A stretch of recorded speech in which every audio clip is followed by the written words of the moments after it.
Okay, so Mo, we're going to discuss Metropolis today. Um, as you know, it's a 1927 film created by Mr. Fritz Lang. Originally, it was a novel by his former wife. Um, and she wrote this novel. She was part of the elite in Germany. And to make it a long story short, um, the film was produced, created, maybe it was upwards of 3 hours long. I'm not sure. But anyways, Paramount bought the rights or whatnot, and I'm guessing some of the themes and topics they were discussing they weren't very happy with. So they heavily edited this movie, and it was distributed not only in the U.S. but also Germany and throughout the world. And the version that people were viewing was the edited version. Um, and come forward to this current time, the 21st century, um, not very many people watched the original form, the original movie. They were watching this edited version. But thanks to um,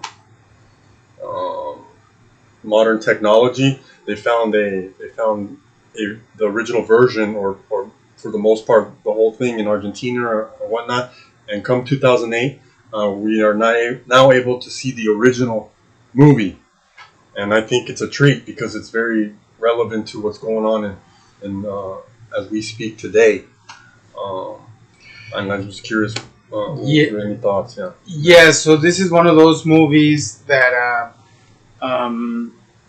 when it came out in the 1920s, and since then, all the turmoil in Europe, World War II, and all that. So then, a lot of these prints, the original complete prints, were lost just in general situations going on. But also, as you pointed out, once the movie came to the United States, the elites, the powers that be here in the United States, did not look too kindly on certain topics, certain themes, so they edited those out. So the majority of the United American population or audiences only saw what the edited, what these studio executives wanted you to see. Now, since then, prints have appeared here and there that have a little more pieces to them, and they had done like a major discovery up in the early 2000s, and they were pretty happy with them, and they were bragging that the movie is about, now they have about 2 hours or 2 hours and 10 minutes or whatever it was at the time. And until this guy from Argentina said, man, I've seen that movie, I see it like pretty much every time my local cinema puts it on, and it's way longer than that. That's is wrong. There's got to be a problem. There's got to be an issue. So then he goes to the cinema, the owner of that mom and pop cinema in Argentina, and sure enough, this is one of the most complete prints. So he contacted those people, and those people added the missing scenes. So this is the most complete Metropolis that we, the world audiences, have seen almost since the beginning. That being said, there's still like a couple of reels that are lost, but there's subtitles or title sequences that explain what's going on. So it's not an issue at all. Yeah. So we saw the movie on a film or archive.org, correct? So that's where you can find it if you're interested. And even if you've seen the movie before, like I said, chances are that you saw one of the edited versions in college or whatever channel. So go back and check it again. And we think we can pretty much understand why this movie was not too keenly looked upon by the corporate powers at the time. Yeah. And I just think it's what a treat, what a treat the that we're able to experience this film, like It, many generations before us have not. and the most important part of about that regard is a labor of love, because you see the credits and you see that people who provided prints range from like museums and universities and private collectors and all these, and they all contributed to make this film as complete as possible, and nobody is getting money off of this. This is like a labor of love. This is a people who really appreciate cinema and people who appreciate this movie in particular, and they spend countless hours and they spend thousands of dollars doing all this research for us to enjoy it. So let's take advantage of it and enjoy it. Absolutely, absolutely.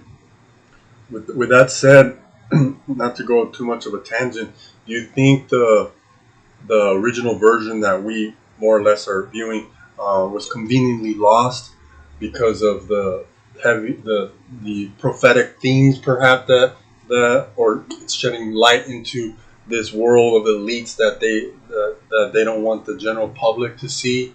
Do you think that may be a reason why it was not only the film kind of lost, but also heavily edited by Hollywood at that time? I definitely think so, because in the 1920s, what was going on in the world, as you remember, you have the rise of fascism in Europe, the rise of communism as well in Russia, everything that was happening between World War One and World War Two. So Europe is like a heavy, very tumultuous place at the time. More so because after World War One, a lot of those countries there were newly formed states, like the Austro-Hungarian Empire gave rise to the state of Hungary, the state of Czechoslovakia, the state of yada yada yada. So these are new elites, the new people in power, who many for the first time are giving the opportunity to really craft constitutions, craft the societies that they envision could be. So within all these talks and all these factions having discussions and rivalries and competition with each other, the writer comes out with the book of where Metropolis is based, and the director also comes out from these discussions and this view, and they put their talent, they put their sci-fi imagination, what's going to happen if you project into the future, and the worst case scenario is that they just happen to nailed it, that they just took a wild guess and they nailed it. And the worst case scenario is, hey, they are part of the elite and this was the plan that was set in motion 100 years ago. So when the movie came out 100 years ago, it looked like a far-fetched sci-fi movie. And now that you're looking at it, you're thinking, wow, all these themes that he's talking about, political themes as well as technological themes, they are very relevant to today. And if they are relevant to today, I can see why the corporate powers back then wanted to keep it hush hush. And we're going to go a little bit into more detail about that in a minute. But I definitely think that this movie was one of the first victims of censorship, corporate censorship. But on the flip side, because that is documented as having occurred, the fact that all these organizations have put all this time and effort to try to restore the original vision as much as possible, and that they have done a very good job of it, also tells it is a witness to the fact that not everything is lost, and that we need to fight this censorship at every turn. We cannot let them have a truce in any moment. Yeah, well said. And I think it's beautiful that what Fritz Lang and his wife, who wrote the novel, they were foreseeing the future 100 years from that date in 1927, and we are now living in those times, and they're pretty accurate, I would say. With that said, the movie has a lot of themes, and these themes that we're talking about that have created censorship are classism, technology, technocrats, the elites. They talk about the Tower of Babel.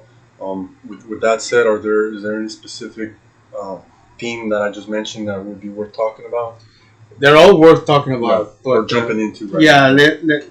let's start with the more traditional dash obvious themes that it shows, that it portrays. So first of all, we have a lot of religious imagery, and there are different religions. So don't get confused about just one religion. So and these religious overtones are like shorthand to tell the audience this is this is what's going on. These people are from this segment or from this side, and like these other people are from this other segment and this other side. So the first theme that we want to talk about is religious imagery and how they manifest in Metropolis. So you have um, one of the protagonists, the female protagonist. Her name is Maria, and she's like apparently like a very good orator, and and she's always portrayed with Christianity or Christian symbolism such as crosses, and she is also portrayed as a half of a Christ figure in the sense that she's preaching for peace, she's preaching for tolerance, empathy, but she's preaching, saying all that to the workers, to the people who are exploited.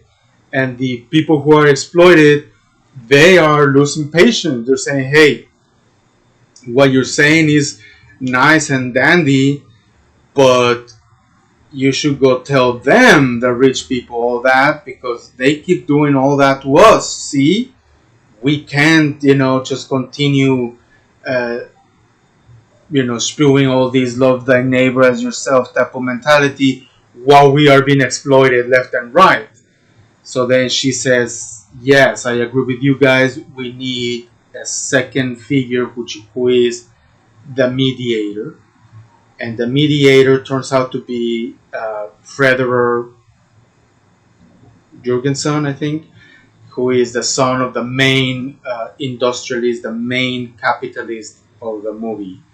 So this moderator is supposed to be the liaison between Maria and the poor people and his father and the industrialist. So right away, that's like the second half of the Christ figure, in the sense that he needs to come down from his privileged status, heaven or whatever, paradise, into this world of the workers, and he is gonna understand their plight, understand their situation, and then go to his father and talk about, figure out ways that they can fix this situation.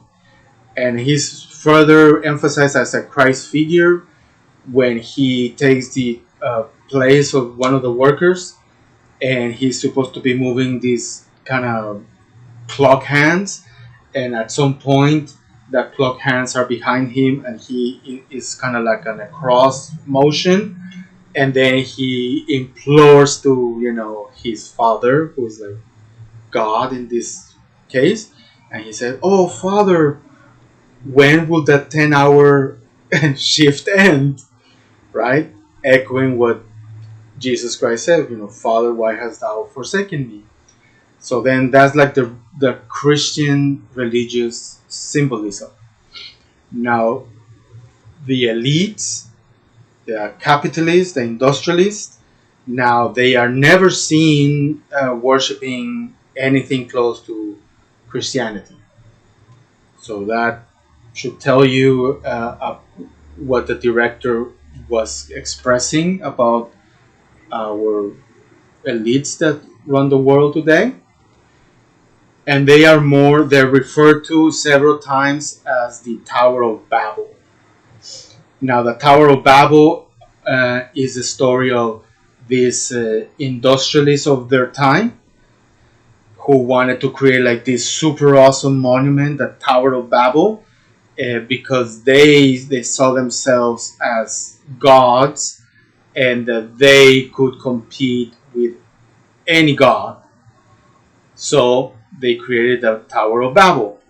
Now we all know that the Tower of Babel failed because of this and because of that, but the reference is well taken at the moment and today, meaning that these are the people who just live on a hedonism day to day, drunk with power, and they have their own purity garden or garden of pure garden, something like that, which again echoes the Garden of Eden. And this is where all their kids are, and they just spend the time. It's kind of like a country club, and they're doing sports and whatever. But they also go there for other social activities, I would say. So right away, one of the first images that we see in this pure country club is the MC or like um, the person, the worker that's the headmaster, let's say, and he gets all these girls and says, "Hey, such and such a son is coming over who wants to entertain him." And then there's literally a shot of like a minute or so of this girl just kind of moving around and showing her beauty, showing her hairdo and dress and all that. And then the headmaster was like, "Yeah, you're hot, so go over there and entertain this rich person's son." So it's like a, meat market for women, essentially. So then these kids, they do and, have their fun, so to speak, until Maria shows up one day with all these kids and says, "Hey, all of you guys are basically enjoying this hedonistic lifestyle, but while you're doing that, there's the workers and the workers' children are suffering, and they are being starved, and they are not very well educated and taken care of, and look at you, you're just frolicking around instead of doing something to fix this situation." Yeah, the plight of the proletariat and compared to the hedonistic Lifestyle of the rich and famous. With that said, I think we can talk about how in the movie there was like a big explosion and the factory just basically there was a big accident and a bunch of workers died, and then the movie had this imagery thereafter of a beast.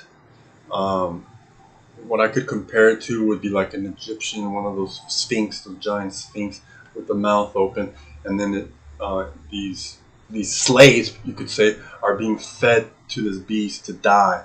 So like, what do you think that imagery perhaps represents? Feeding the beast, or yeah. Yes, again, this is another religious imagery, but it's another religion. See, now this occurs when Frederer, the protagonist, he becomes curious and I would say infatuated with Maria. So he wants to get to know her, get to know more about her, or whatever.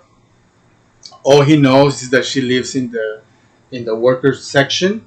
So then he goes to the workers section, and while he's at the workers section, um, you can see the workers and they move like in very coordinated ways, and it almost reminded me of the cuckoo clocks, that come out, and sometimes there's like a little guy chopping wood, or like some guy, coming out and waving a little flag or whatever. So you can see how the director is saying, yeah, like these machines are dehumanizing the workers, because essentially they're just another part of the machine, and they need to work in rhythm and in conjunction with the machine. We don't really care about them as individuals. We don't really care about them as humans, as long as they do their job as part of the machine. So while Freder is looking and understanding this fact, this explosion occurs that kills several workers, and while the explosion occurs, he has this vision that it doesn't really matter how advanced the society is or how advanced we think society is. It doesn't matter how sophisticated we think our systems of governance are or whatever. At the end of the day, we are doing the same thing as the Aztecs or the Egyptians or these olden civilizations are doing, which is like, hey, which is grabbing a whole bunch of people, working them to death, and then once they're not needed, they get thrown into this sacrifice stone, and they're sacrificed to the local god and whatever civilization you're talking about. In this particular one, the director makes it a point to refer to this idol worshipping as Moloch, and there's a lot of people who associate this Moloch with the Illuminati and with different secret societies, or yada yada yada. So you can go that route if you want to, if you prefer to interpret Metropolis in that way. But if you just want to interpret it in the basic abstract idea that current society is no different than primitive society, because we just exploit the workers and churn them and sacrifice them to a god. Back then, the god was called Moloch. Today, the god is called money or capitalism or technology, and we're just doing that. So now Federer, who is part of the elite, and they never spend the time to think about the poor people, the first day that he shows at the worker section, he recognizes that is the same old playbook from civilizations past. Yeah, and with that said, going along the lines of, regardless of what point in time in human civilization,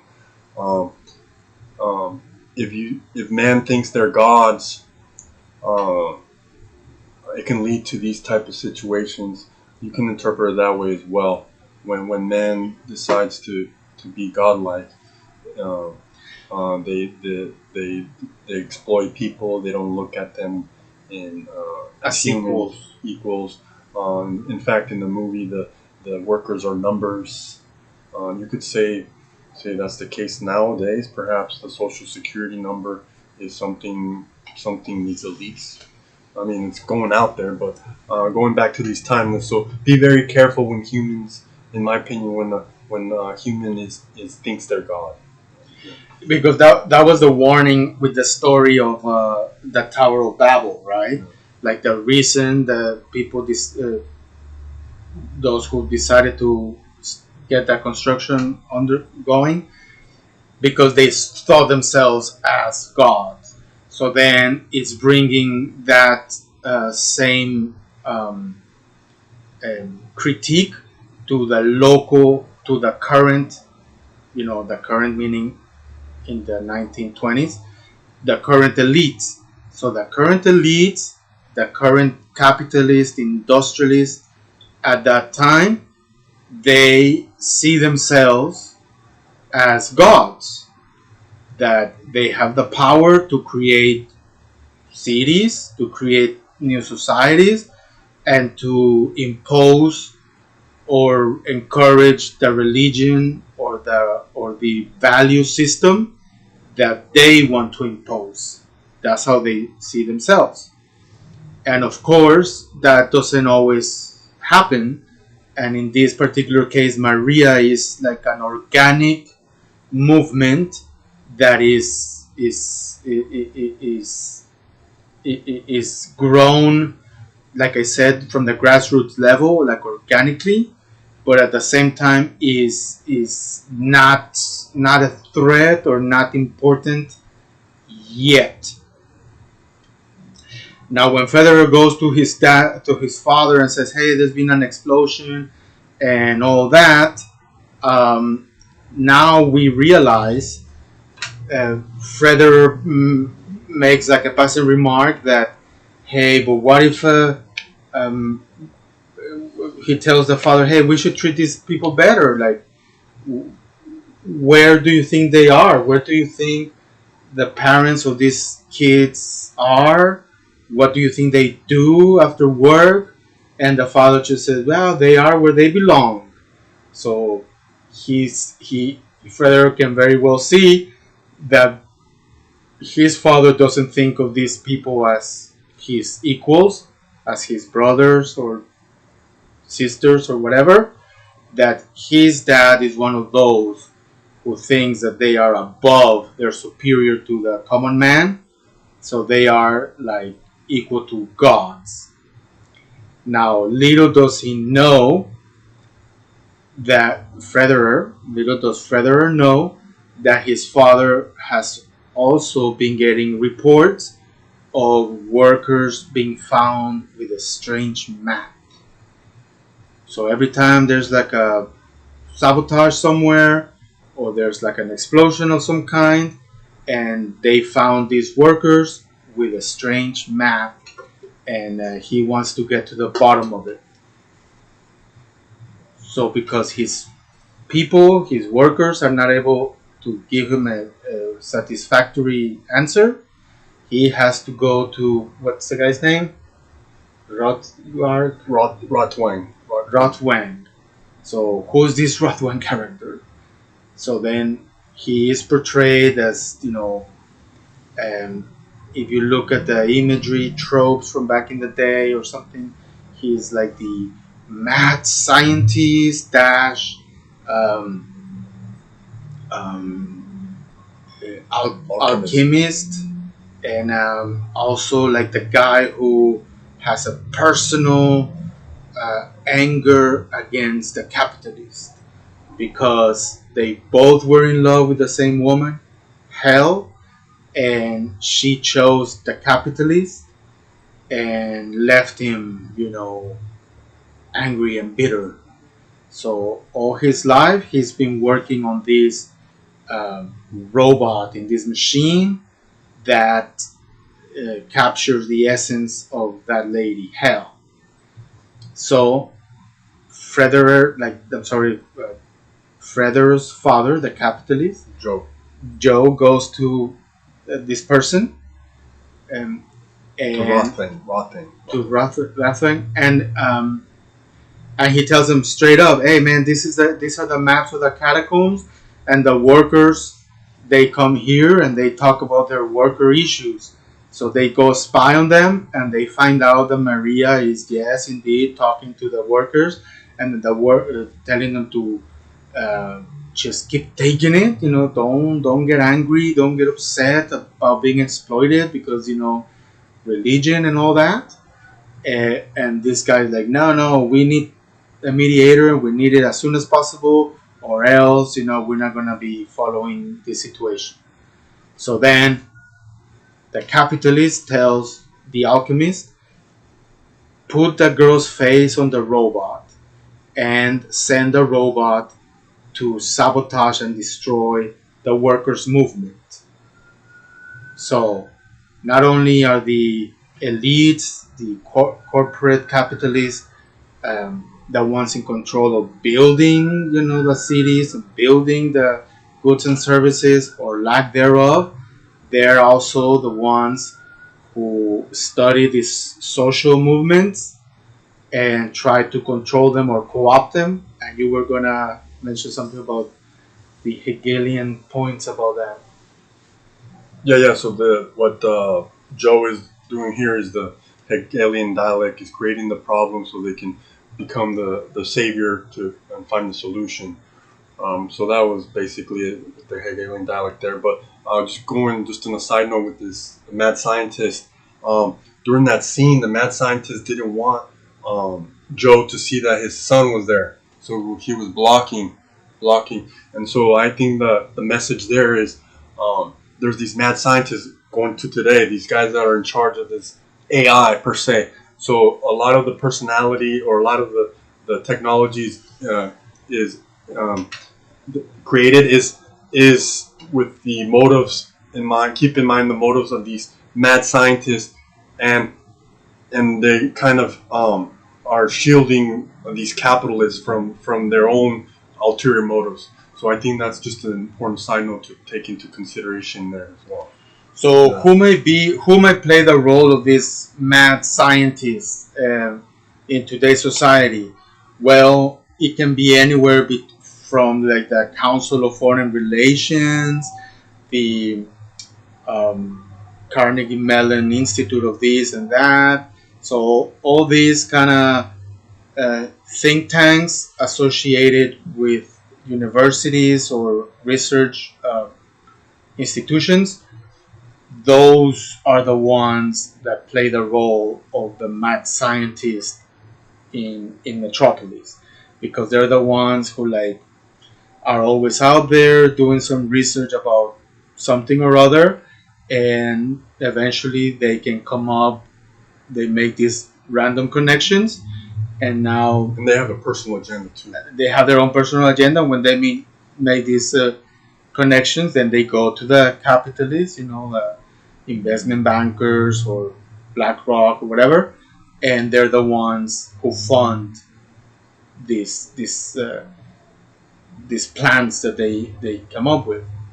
So anyway, so the capitalist tells the mad scientist, hey, put the face of that Maria girl into this machine and have the machine main purpose be to sow discord and destroy the worker movement that is going on.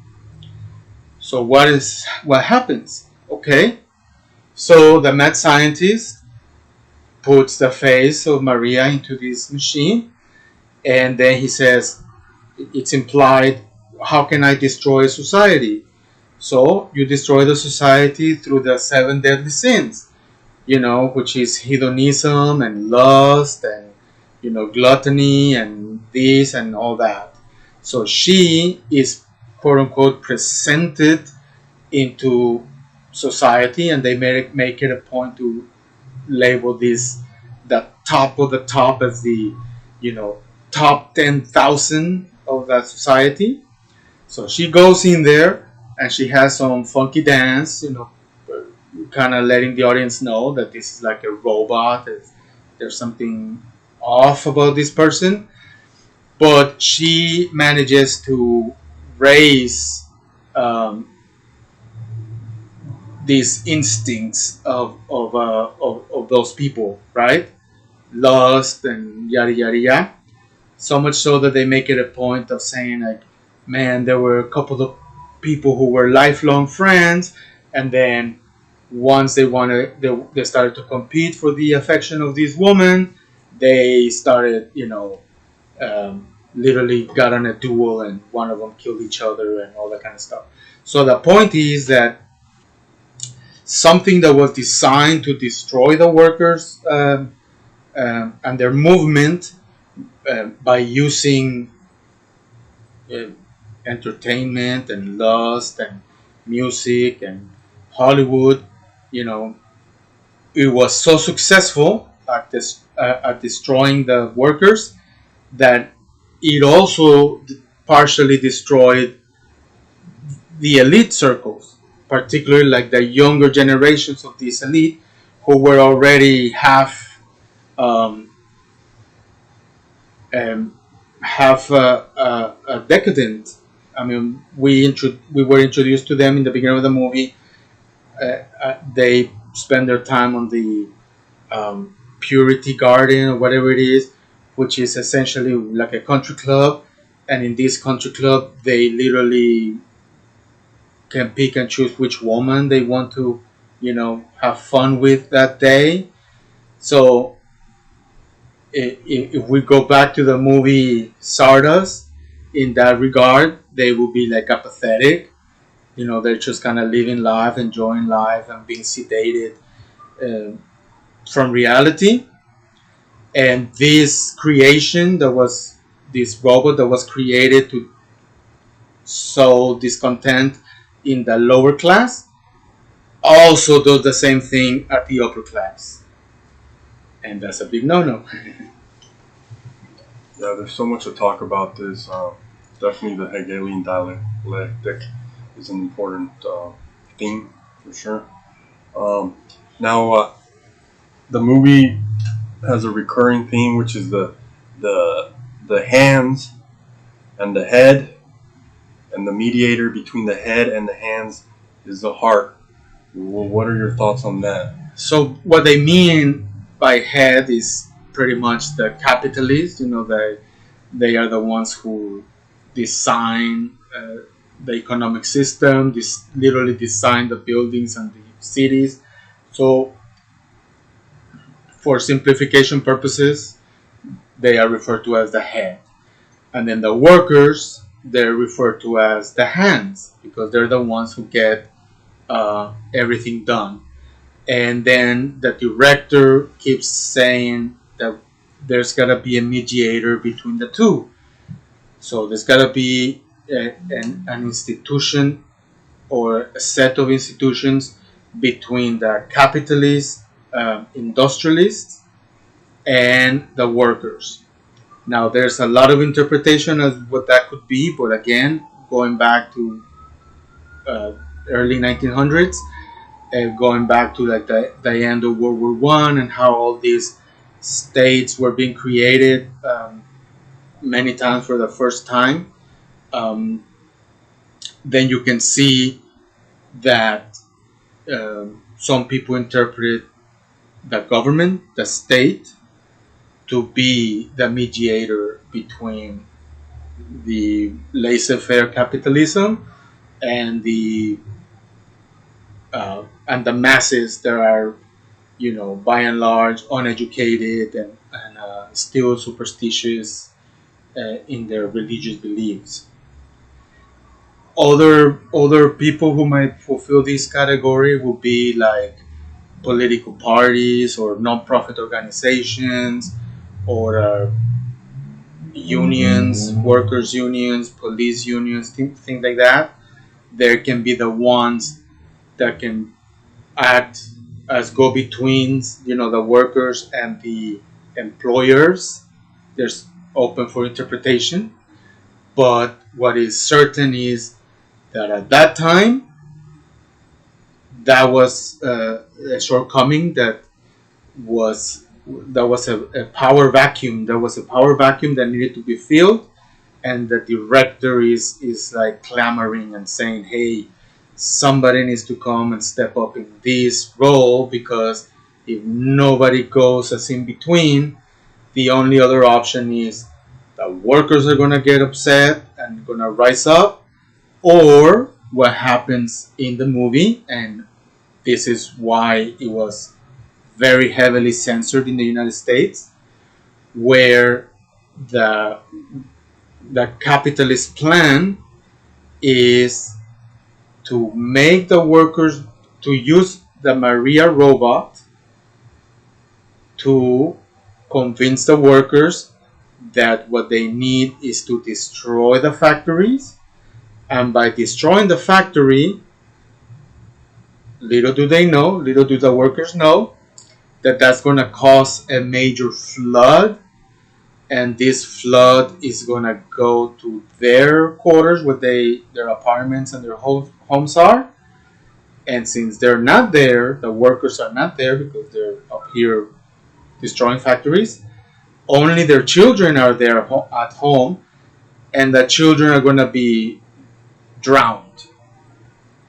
So what the director is saying is, if there is no state or civic non-profit organizations strong enough to interlude between the workers and the state, I'm sorry, the workers and the capitalists, then the workers are going to rise up, or the capitalists are going to engage in these sabotage um, programs that essentially want to control the population of the underclass. And that's actually what ends up happening in the movie. That's the first time I see this happening in this movie. Like I said, I had seen it some years ago, but it was the edited version. And there's a very nice scene. I think I pointed out to you the other, we were talking about this before, where the capitalist thinks that his plan has gone to the T, gone straight as perfect as possible, and he is getting the news that the factory is being destroyed and the slave quarters are being flooded, and he is looking at the city, and all you see is the city lights reflecting on his face and on his desk, but those city lights resemble like fireworks. In other words, he is in his own kind of happy parade. The capitalist is like, yes, I convinced the workers to kill their own children. Yes! And you can see that that was like a little too much for the American corporate elites to allow to, you know, allow that message to permeate in the masses in the United States. Yeah, definitely. And just going back to the heart, the mediator between the hands and the head, for me is the way I took that is the Joe Fredersen. He's the technocrat, the elite, the business owner. He thinks he is God, and when people start thinking like they're gods, when they're in these positions of power, they lose their humanity, uh, and they lose touch with everyday people. And so, in order for them to get back in touch with that humanity, you need a mediator, the heart. Perhaps we did talk about how Fredersen, the son, was acting Christ-like. So that could also, you could also interpret that is, in order to get in touch with human, is to humble yourself and not think that you are God. And in order to bring that heart into place among these people who are such who are very powerful and view the general population as just numbers or savages, you need the heart. That's how I took it, and that message. But with that said, is there anything else you want to discuss, perhaps, about the film, or any concluding remarks? Well, yes. You mentioned earlier that the source material, the book was written by a lady, Oh yes. and she ended up dating or marrying the director Fritz Lang. Is that correct? At any rate, that's kind of the background. But like the movie itself, it does have a very interesting role for women, and it's a dual role. So first of all is Maria, the saint and caring about the workers, almost like virgin-like purity. And then you have the opposite of her. It's actually played by the same actress, who is uh, Maria the robot, and she's very it suggests that she's very promiscuous and that she's very manipulative, and she knows which buttons to push in order to get um, to accomplish the mission that she was tasked to do. So the role of women is, limited to those two extremes, but at the same time is portrayed on the cinema, and the fact that this lustful, promiscuous female um, figure is so threatening to society. It tells us that um, that was people recognize that was the case back then, and then you can argue that Hollywood and whatever powers that be have utilized this to further their plans. Now, the German director, like um, he was given the Nazi Party. He was now one of the people that they considered threats to their regime, and they enjoy his work more or less. But he still decided to leave Germany and come to the United States, and where he made several other movies, and he's regarded as a pioneer filmmaker in that regard. Even though his movie was butchered, he was very unhappy with the way the movie was treated here in the United States because of the censoring. And there was this quote by a great writer about the movie when he first saw it, which Yeah, was T.S. Eliot had seen the the Hollywood butcher. version, the one that was heavily edited. In other words, it was a nice way of saying censored. He did not like the movie at all. He was highly disappointed. And again, um, a lot of people said yes, the movie itself is what's bad, but now that you know the story, what was bad, the movie became bad because it was heavily chopped off and censored. That some of the events don't really make that much sense once No. that it's all butchered up. But again, uh, going back to the role of women in cinema, that's why I wanted to bring that the author, and she ended up marrying the director. So women have always been in cinema somehow, somewhere involved and getting things done. And this is one of those stories that, for a lot of time and for some weird reason, got buried in under the history of cinema, where mostly the men are the ones that we get to talk about, like Fritz Lang and Alfred Hitchcock and all that kind of stuff. But women have been there from the very beginning, somehow, somewhere involved and just moving things along. Well said. Um, with that said, just leave a couple comments down below. Let us know what you think of this analysis or little discussion here. I highly recommend to go watch the movie because you're getting the original, and it's a treat. Not until 2008 were people able to appreciate this movie, so I highly recommend it. Check it out. Mo mentioned archive.org. I'll leave it in the comments. Anything else? No, we can make it part two if people want to know a little bit more about Metropolis, the background, and also our further interpretations of this very, very complex and forward thinking movie.